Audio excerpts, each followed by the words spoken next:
Hola hermanos, ¿cómo les va? Muy buenos días para todos los hermanos de la iglesia y aquellos amigos que nos están escuchando y participando de la reunión del Centro Familiar Cristiano aquí en Santa Fe. Es un gusto encontrarnos cada domingo para reflexionar juntos en la palabra del Señor y en medio de esta cuarentena reunidos como familia invocando el nombre del Señor, que realmente lo necesitamos para seguir transitando la hora y el tiempo que nos toca vivir. Hemos vivido una hermosa semana de recordación de la pasión, muerte y resurrección del Señor, y en esta semana hemos decidido comenzar dos nuevos estudios. El estudio de el Espíritu Santo, que va a ser durante 6 semanas, los días miércoles, y el estudio sobre el libro de Daniel, también 6 semanas. Así que hoy vamos a comenzar con la lectura de este libro profético que tiene para nosotros un mensaje y también un contexto muy similar al que nosotros estamos viviendo en este tiempo. Así que les invito a buscar en sus Biblias Daniel capítulo 1, verso número 1. Leemos. En el año tercero del reinado de Joacim, rey de Judá, vino Nabucodonosor, rey de Babilonia, a Jerusalén y la sitió. Y el Señor entregó en sus manos a Joacim, rey de Judá, y parte de los utensilios de la casa de Dios, y los trajo a tierra de Sinar, a la casa de su Dios, y los colocó a los utensilios en la casa del tesoro de su Dios. Y dijo el rey a Aspenaz, jefe de sus eunucos, que trajese de los hijos de Israel, del linaje real de los príncipes, muchachos en quienes no hubiese tacha alguna, de buen parecer, enseñados en toda sabiduría, sabios en ciencia y de buen entendimiento, e idóneos para estar en el palacio del rey, y que les enseñase las letras y la lengua de los caldeos. Y le señaló el rey ración para cada día, de la provisión de la comida del rey y del vino que él bebía, y que los criase 3 años, para que al fin de ellos se presentasen delante del rey. Entre estos estaban Daniel, Ananías, Misael, Azarías, de los hijos de Judá. A estos el jefe de los eunucos puso nombres, puso a Daniel Belsasar, a Ananías Sadrac, a Misael Mesac y a Azarías Abed-nego. Y Daniel propuso en su corazón no contaminarse con la porción de la comida del rey, ni con el vino que él bebía. Pidió por tanto al jefe de los eunucos que no se le obligase a contaminarse. Y puso Dios a Daniel en gracia y en buena voluntad con el jefe de los eunucos. Y dijo el jefe de los eunucos a Daniel: temo a mi señor el rey, que señaló vuestra comida y vuestra bebida, pues luego que él vea vuestros rostros más pálidos que los de los muchachos que son semejantes a vosotros, condenaréis para con el rey mi cabeza. Entonces dijo Daniel a Melzar, que estaba puesto por el jefe de los eunucos sobre Daniel, Ananías, Misael y Azarías: te ruego que hagas la prueba con tus siervos por 10 días, y nos den legumbres a comer y agua a beber. Compara luego nuestros rostros con los rostros de los muchachos que comen de la ración de la comida del rey, y haz después con tus siervos según veas. Consintió pues con ellos en esto, y probó con ellos 10 días. Verso número 15. Y al cabo de los 10 días pareció el rostro de ellos mejor y más robusto que los de los otros muchachos que comían de la porción de la comida del rey. Así pues, Melzar se llevaba la porción de la comida de ellos y el vino que habían de beber, y les daba legumbres. A estos 4 muchachos Dios les dio conocimiento e inteligencia en todas las letras y ciencias, y Daniel tuvo entendimiento en toda visión y sueños. Pasados pues los días al fin de los cuales había dicho el rey que los trajesen, el jefe de los eunucos los trajo delante de Nabucodonosor.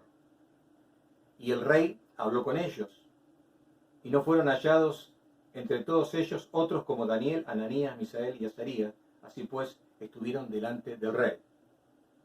En todo asunto de sabiduría e inteligencia que el rey les consultó, los halló 10 veces mejores que todos los magos y astrólogos que había en todo su reino. Y continuó Daniel hasta el año primero del rey Ciro. Bueno, estos 21 versículos nos nos ubican de lo que tuvieron que vivir estos muchachos.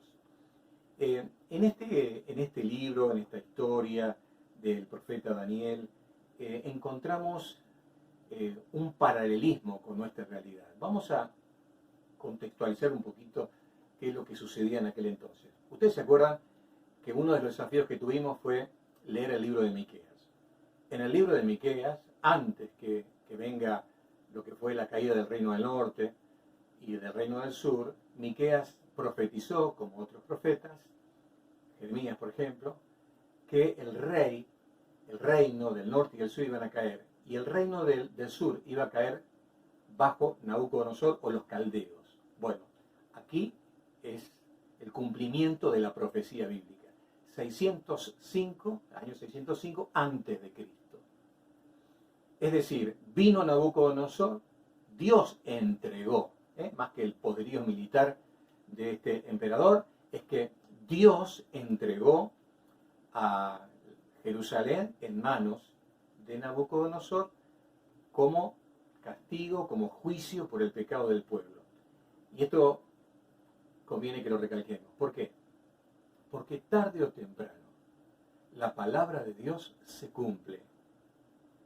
Y cuando Dios dice que el pecado y la desobediencia trae consecuencias, tarde o temprano nos alcanzan. Es así. Por eso es tan importante que en nuestra vida no nos engañemos a nosotros mismos, sino que cuando escuchamos la voz de Dios, dice la Biblia, no endurezcamos nuestro corazón, porque todo lo que nosotros sembramos lo vamos a cosechar. Y si nosotros aprendemos a sembrar obediencia, vamos a cosechar bendiciones. Bendiciones que perdieron toda la nación por haber sido desobedientes a Dios. Y bueno, llegó el sitio, llegó la conquista caldea, ¿y qué pasó? Bueno, lo que sucedió fue que tomaron la ciudad y había una orden imperial que decía que todos los muchachos, los jóvenes, nobles, de la realeza, que fueran sin tacha, es decir, sin ningún defecto físico, personas de buena apariencia, personas inteligentes, personas sabias, personas instruidas, es decir, que hayan estado recibiendo capacitación dentro de lo que fuera su vida social en Jerusalén, esas personas sean apartadas y llevadas hacia Babilonia, porque esas personas iban a ser instruidas en medio de la cultura caldea durante 3 años. Y luego de esos 3 años, como leíamos, iban a ser probados en una entrevista que iban a tener con el rey Nabucodonosor.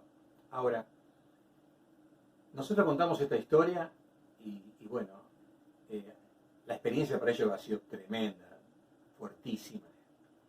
Pensemos un poco. Daniel, un joven. Los otros muchachos, los otros 3, Mesac, Sadrach y Abednego, también jóvenes. Imaginemos lo que ellos vivieron.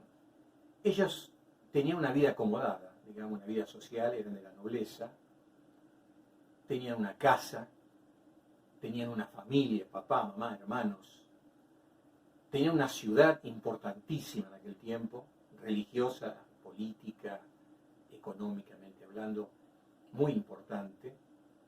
Tenían amigos, estaban recibiendo una educación, tenían una cultura, tenían costumbres, tenían una vida social.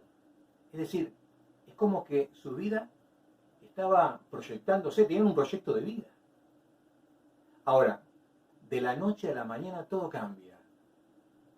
Y ellos tienen que ir siendo transportados durante miles de kilómetros y van a otra ciudad.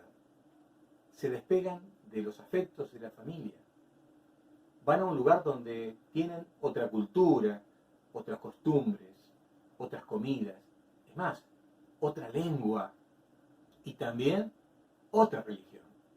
Ellos estaban en Jerusalén y tenían acceso al templo y tenían acceso a los maestros de la ley, a los sacerdotes, a los levitas, y acá se encontraban que no había un culto a Dios, había culto a decenas de dioses. Y no solamente esto, sino que también las creencias de ellos eran totalmente diferentes. Las ciencias que ellos practicaban eran diferentes. Cuando se habla de que ellos tenían que ser instruidos en las letras y, digamos, en la cultura caldea, ellos tenían que aprender la literatura, la historia. Los caldeos eran muy avanzados en ciencias, en matemáticas, y ellos también estudiaban los astros, o sea, estudiaban astrología, estudiaban magia, entraban en lo que eran las ciencias ocultas, la adivinación. O sea, un mundo totalmente diferente para estos muchachos que estaban acostumbrados a rendir un culto a un solo Dios, regirse por la ley de Dios y por la enseñanza de sus padres y de sus líderes espirituales. Bueno, un cambio para ellos religioso, familiar, social, cultural, etc. Y yo me pongo a pensar, hermanos, si no sucede lo mismo con nosotros, ¿no? Acostumbrados a vivir hace un poco más de un mes atrás de una forma totalmente diferente, pasando el verano de una forma diferente, y nos encontramos hoy con un mundo diferente al otro. Alguien dijo, el mundo en el cual nos toca vivir a partir de coronavirus va a ser un mundo totalmente diferente al anterior. Todo cambia, todo cambia. Para estos muchachos no fue sencillo y tuvieron que hacer frente a estas cosas. Yo hago un paréntesis solamente para mencionar algo que por allí puede ser útil. Ellos eran estudiosos de los astros, es decir, los adivinos, los magos, los agoreros, que trabajaban como consejeros del rey. Una de las cosas que hacían es estudiar los astros, porque tenían, la creencia que los astros regían los destinos de la nación y de las personas. En el pueblo de Israel, una de las cosas que se condenaban justamente era el caer en el pecado de consultar a los adivinos, de adorar los signos del zodíaco.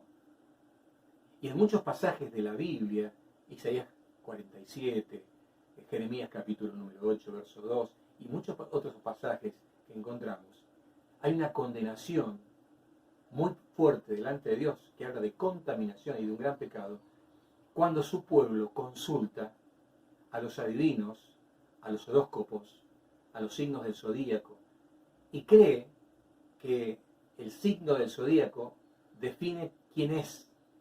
Si yo soy de Cáncer, soy así; si soy de Aries, soy así; si soy de Géminis, soy así. Siendo esto una gran mentira, porque los signos del zodíaco inicialmente representaban o estaban asignados ese periodo de un mes y de 12 signos a un dios diferente de Egipto. Es decir, hay un principio idolátrico en esto. Entonces, cuando yo estoy consultando el horóscopo, por ejemplo, y creo en esas cosas, estoy cometiendo un gran error, porque no puedo confiar en esto. Y si confío en esto, cometo un pecado. ¿Por qué? Porque la Biblia dice que nosotros tenemos que más bien decir, mañana, si el Señor quiere, haremos esto o aquello. Hemos tenido un devocional hace muy poco que decía que la misericordia de Dios nueva cada día. La de hoy es para hoy, la de mañana es para mañana. Y la de mañana no sirve para hoy, la de hoy no sirvió para ayer. Dios cada día nos muestra su misericordia. Entonces, dependemos del Señor. No se preocupen, dice el Señor en Mateo capítulo 6, qué van a comer, de qué se van a vestir. El Señor conoce las necesidades y nos llama a que nosotros podamos confiar plenamente en Él, en buscar su reino y saber que Él añadirá las cosas que realmente necesitamos. Así que Daniel tenía que cuidarse de esto y nosotros también. No debemos creer en el horóscopo, en los signos del zodíaco y pensar que los astros, no Dios, sino los astros, que son criaturas de Dios, van a guiar nuestros pasos. Eso sería realmente una creencia, digamos, muy mística y muy errónea y muy equivocada. Ahora, volvamos a la escena acá, ¿no? Y fíjense ustedes que en el verso número 8, Daniel dice que se propuso no contaminarse con la comida y con la bebida del rey, porque ellos se les había asignado, estando allí en la corte real, la comida y la bebida que el rey consumía. ¿Y por qué él no quiso contaminarse? Bueno, porque él conocía la ley, él conocía la Torá, él conocía los mandamientos de Dios. Él había sido instruido en su casa y en el templo de cómo debían agradar a Dios y las normas que había.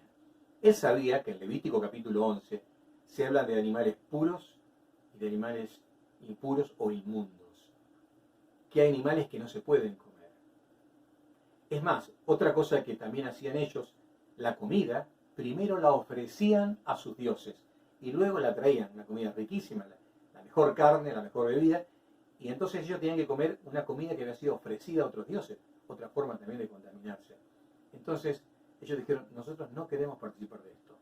Aparte, no sabemos de qué forma lo cocinaron y la manera en que prepararon la comida, que también en la ley había normas específicas para esto. Así que él se propuso esto y llevó adelante su cometido, su deseo de no contaminarse. Entonces, yo quiero hacer este planteo, haciendo esta introducción y contextualizándonos. ¿Qué necesitó Daniel para poder no contaminarse y para poder enfrentar esta realidad de cambio? Y entonces, de ahí vamos a sacar, ¿qué necesitaríamos nosotros para permanecer firmes en la fe, en esta situación de cambio que hemos vivido y que seguramente por mucho tiempo vamos a tener, y vaya a saber cómo va a terminar toda esta situación a nivel mundial? Así que vamos a ver, y me gustaría marcar 3 cosas que él tuvo.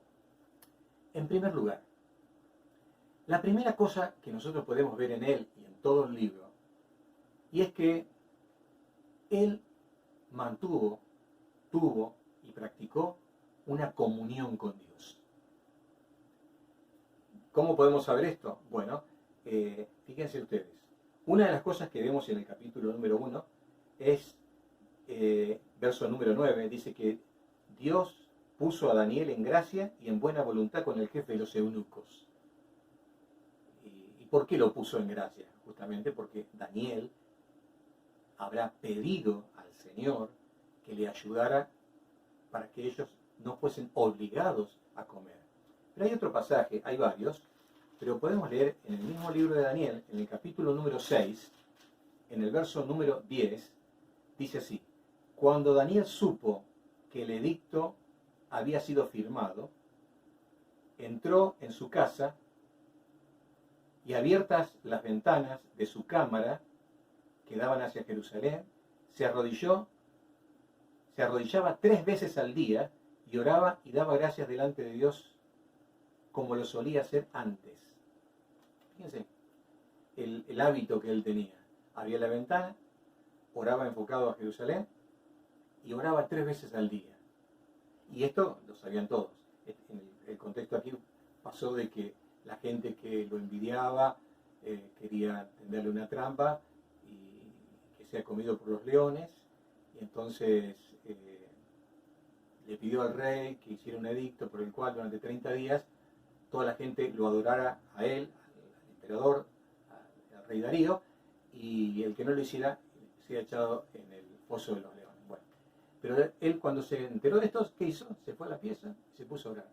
Y oró 3 veces al día, como siempre tenía acostumbrado. Él tenía el hábito de tener comunión con Dios.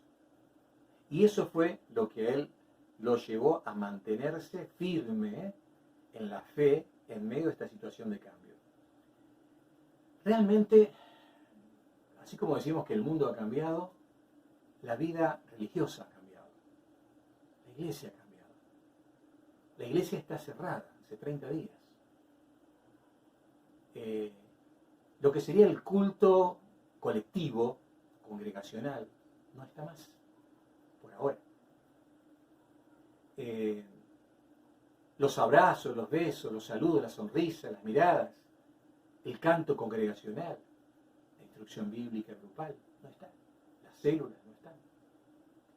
Y ha habido un cambio en donde lo colectivo pasa a ser ahora individual y familiar. Es como que las cosas se tienen que vivenciar hoy a nivel familiar, tal como Deuteronomio capítulo 6 enseña, cosa que muchas veces se omite, que haya docencia bíblica en la casa. Ahora es como que estamos obligados a compartir un tiempo en familia delante de la presencia del Señor. Y también algo individual, la comunión individual.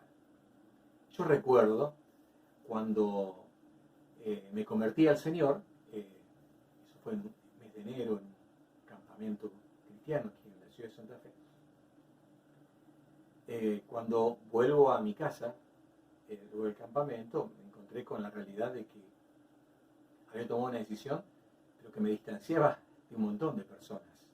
Inicialmente, al principio sentí el rechazo de la familia, porque no querían que yo lea la Biblia o que yo orase.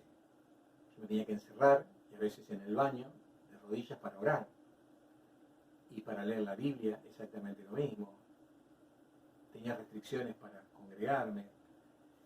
Y junto con eso, tal vez yo me convertí en mes de enero, tipo mayo, más o menos, contraigo hepatitis. Y estuve entre 2 y 3 meses en cama, haciéndose reposo, comiendo una dieta diferente y todo lo demás. Y cualquiera podría haber pensado, bueno, esta persona hizo profesión de fe y bueno, ahora se encuentra en un contexto donde está rodeado de no cristianos y también aislado de los cristianos porque está enfermo. ¿Qué puede pasar? Y por ejemplo, en mi experiencia, a mí todo esto me motivó a buscar al Señor. Y a veces en medio del rechazo o de la negativa o de la falta de apoyo a la fe que había adquirido, me instó mucho más a buscar al Señor. Y yo creo que esta es una cosa importante, que en este momento en que no podemos estar colectivamente compartiendo la comunión como lo hacíamos antes, tenemos que tener un mayor énfasis a la comunión personal con el Señor. Tenemos que comenzar a practicar todo lo que hemos aprendido. En el caso de Daniel, él todo lo había aprendido en su niñez, en su adolescencia, ahora tenía que ponerlo en práctica. Y él asumió realmente un compromiso de poner en práctica, y la comunión con Dios le ayudó a poner en práctica todo lo que él había aprendido. Y el hombre se plantó y se determinó a no contaminarse con la comida y la bebida del rey. Qué importante que en este tiempo nosotros apartemos un tiempo para la comunión, para que oremos al Señor, para que lo busquemos familiarmente y personalmente. Fíjense lo que dice Efesios capítulo 6, verso número 18.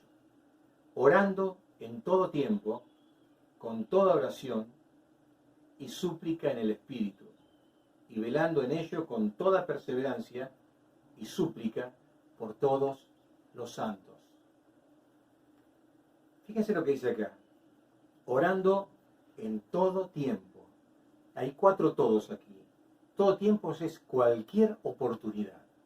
En cualquier oportunidad podemos orar al Señor. En un momento porque estamos contentos, porque estamos alegres, o tal vez en un momento de necesidad, un momento de angustia, un momento de tristeza, podemos presentarnos delante del Señor. Dice, con toda oración. Esto significa con todo tipo de oración, de alabanza, de confesión, de gratitud, de confesión de pecados, de petición, de intercesión, orando por otros, podemos hacerlo. Y esto debe hacerse velando en ello con toda perseverancia.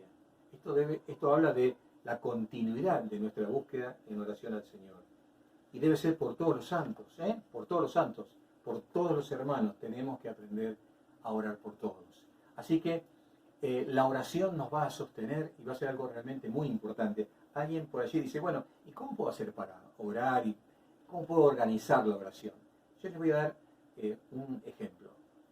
Una de las formas en que lo podemos hacer es a través de la mano. Cuando nosotros oramos, hacemos así, fíjense, el dedo pulgar es el que está más cerca nuestro. Eso nos tiene que ayudar a acordarnos de orar por los que están cerca. Tu esposo, tu esposa, tus hijos, tu papá, tu mamá, tu hermano. Orar por los que están cerca. El dedo índice que indica, sirve para indicar el camino. Orar por todos aquellos que te guían en tu vida secular, que te guían en tu vida académica, que te guían en tu vida espiritual, el facilitador, tu líder, el pastor. Ora por ellos.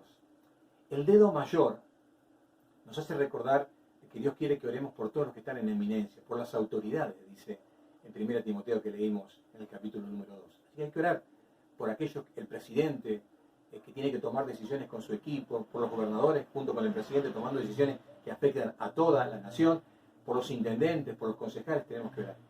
El dedo anular, que según los músicos, los pianistas, es el dedo más débil de la mano, tenemos que orar por todos los que están en necesidad, por los pobres, por los débiles, por los enfermos, por los desanimados. Y el dedo más pequeño, el meñique, nos hace recordar de que tenemos que orar también por nosotros, los más pequeños. Así nos tenemos que ver delante de Dios. Soy pequeño y necesito que Él me asista y que Él me ayude. Entonces, acuérdense, la mano nos puede ayudar a tener nuestra guía de oración al Señor. En segundo lugar, ¿qué otra cosa tenía Daniel que lo ayudó a mantenerse firme en este tiempo de cambio, digamos? ¿Qué fue? Sus amigos, sus hermanos en la fe, Sadrach, Mesach y Abednego, sus amigos. Fíjense que qué importante fue para él, porque él tenía sus convicciones. Y él, cuando escuchó la normativa que había en el palacio, él fue a hablar con ellos y muchachos, nosotros hemos aprendido otra cosa en la ley de Dios. Y estuvieron conversando, estuvieron hablando, se propusieron seguramente orar, y para él fue muy importante en ese tiempo el tener esos amigos con los cuales él decidió tomar una decisión grupal de abstenerse de la comida y de la bebida. Sin duda que estar acompañado es muy importante. Fíjense, el caso de Jesús. Jesús, cuando tenía que afrontar la cruz, luego de participar de la Pascua y de la Cena, ¿qué fue lo que hizo? Lo que hizo fue llamar a Pedro, Jacobo y a Juan, y se fue con ellos, y se angustió delante de ellos. ¿Por qué? Porque la comunión con ellos, eso lo animó y lo fortaleció. ¿Cuán importantes son las personas para nosotros? ¿Cuán importantes son los hermanos para nosotros? ¿Cuán importante es la familia para nosotros? Valoremos a los que están cerca. Valoremos a la esposa, al esposo, a los hijos. Que este sea un tiempo para cultivar la amistad, para reírnos juntos, para jugar, para charlar de temas que no hemos hablado. Compartir tiempo de calidad con la familia es muy importante. Con los hermanos en la fe también, de la misma forma. Eso también nos ayuda, pero realmente muchísimo. Y si bien no podemos vernos físicamente y a veces nos podemos cruzar por allí en algún trámite que podamos hacer al comprar algo o por alguna ocasión, no, podemos hablar. Hoy tuve la ocasión de estar visitando a una persona de la iglesia y en la vereda, estando a distancia, poder orar. Eso lo podemos hacer tranquilamente, manteniendo la distancia física. La comunión es muy importante y es vital que nosotros la practiquemos como cristianos. Fíjense, en esta semana pasada el desafío fue terminar el libro de 1 Timoteo. Lo terminamos ayer, día sábado. Y fíjense que en el capítulo número 3 se hace referencia a las cualidades, características que debe tener un obispo. Un obispo es un anciano o un pastor, es exactamente lo mismo. Y también un líder, ¿no? Aunque en el caso del líder hay algunas cualidades que no son requisito fundamental. Por ejemplo, el tema de marido de una sola mujer. Estos son requisitos solamente para pastores y diáconos. Y en el caso de que sea apto para enseñar, bueno, hay algunas personas que pueden tener responsabilidades, pero no necesariamente tengan que tener la capacidad de enseñar.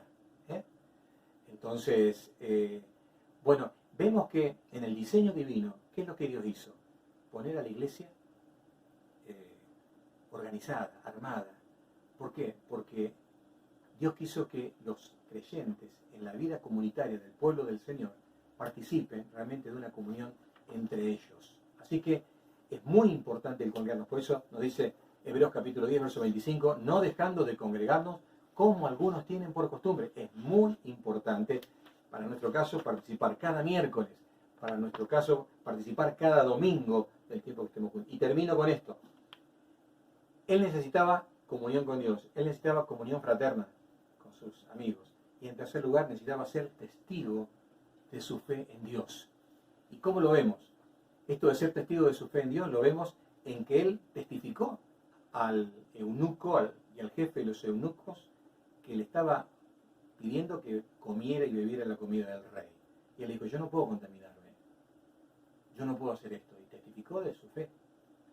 Y lo siguió haciendo. En el capítulo 2 vamos a ver que lo hace ante el rey, ante el emperador lo hace. Participa también de esto. Y eso le ayudó a mostrarse como cristiano de una. Hermanos, es muy importante que compartamos nuestra fe. Esto me llevó a pensar, por ejemplo, en la sierva que estaba en el exilio, en su exilio, en la casa de Naamán, el sirio. ¿Se acuerdan? Que cuando este hombre contrae lepra, ella le testifica del Dios de Israel y le testifica del profeta Eliseo. Entonces, él va y luego halla la sanidad por obra del Señor y el instrumento que usó, que fue el profeta. Ella, en ese contexto, dio testimonio de su fe. También estaba pensando en estos días en la iglesia del siglo I. Hasta el capítulo 7 pasaron 2 años desde la llegada del Espíritu Santo hasta el capítulo 7 y la muerte de Esteban, el primer mártir cristiano que fue apedreado por su fe. En el capítulo 8 comienza la persecución. Y algo muy interesante sucede. Los apóstoles, los 12, se quedan en Jerusalén y el resto de los hermanos huyen. Y a medida que van huyendo, van predicando el Evangelio y se van formando iglesias. Así se forma la iglesia en Antioquía. ¿Por qué? Por hermanos que, en un contexto de cambio, van compartiendo su fe. Y Dios los usa. Hermanos, Dios quiere usarnos para que otras personas conozcan de Él en este contexto. Y nos alegramos al escuchar testimonios en la iglesia de hermanos que van volviendo al Señor en la semana y de hermanos nuevos en la fe que se convierten a Cristo porque nosotros compartimos la fe del Señor. Y quiero dejarles un desafío. Y este es un desafío un poquito más fuerte para toda la iglesia y para todos los que me están escuchando. Y si ustedes lo aceptan, deben colocar, acepto el desafío. Yo les desafío a grabar un testimonio personal de 3 minutos. No más de 3 minutos, puede ser menos. 3 minutos. En el que a una persona le cuentes cómo era tu vida pasada sin Cristo, cómo y cuándo te convertiste y qué cambios experimentaste. Esas 3 cosas. Lo grabás en un audio, si no te sale bien, lo grabás de vuelta. Y una vez que lo tenés grabado, en esos 3 minutos, se lo mandás a una persona. Mirá, nunca te lo conté, pero te quiero contar algo que sucedió en mi vida, algo maravilloso. Se lo mandás y orás para que Dios lo use. Tal vez alguien abrace la fe porque te decidiste en este tiempo de cambio en compartir tu fe. Para Daniel, comunión con Dios, comunión fraterna y testimonio de su fe fueron claves para mantenerlo firme durante 5 reyes y 2 imperios que estuvieron en todo su ministerio. Hermanos queridos, que el Señor nos bendiga, les bendiga, que tengamos una semana altamente bendecida y vamos a orar al Señor para que bendiga nuestras vidas. Oramos. Señor, en esta mañana queremos colocar toda esta semana en tus manos y queremos que nos ayudes a que como Daniel podamos comprometernos y proponernos no hacer nada indebido, que podamos cultivar en este tiempo nuestra comunión contigo personal y familiar, que podamos compartir la comunión familiar y fraterna con los hermanos y que podamos ser testigos de nuestra fe en ti. Pedimos tu bendición en el nombre del Señor Jesús. Amén. Que el Señor les bendiga.